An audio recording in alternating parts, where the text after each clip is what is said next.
নমস্কার, আপনারা দেখছেন বাংলা নিউজ এক্সপ্রেস। এই মুহূর্তে সবচেয়ে বড় খবর, রানাঘাট দক্ষিণ বিধানসভা উপনির্বাচনের ভোট গণনার ব্যবস্থা করা হয়েছে রানাঘাট কলেজে।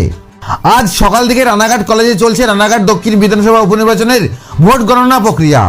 ত্রিস্তরীয় প্রশাসনিক কড়া নিরাপত্তার ঘেরাটোপে মুড়ে ফেলা হয়েছে রানাঘাট কলেজের চত্বর। জানা যায় মোট 11 রাউন্ড চলবে এই বিধানসভা উপনির্বাচনের গণনা পর্ব।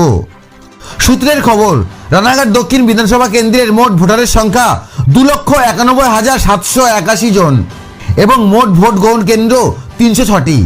এই কেন্দ্রে গত বিধানসভা উপনির্বাচনে বিজেপি প্রার্থী মুকুটমণি অধিকারী জয়লাভ করেছিলেন, কিন্তু বিজেপি থেকে লোকসভা টিকিট না পেয়ে তৃণমূল কংগ্রেসে যোগদান করেন।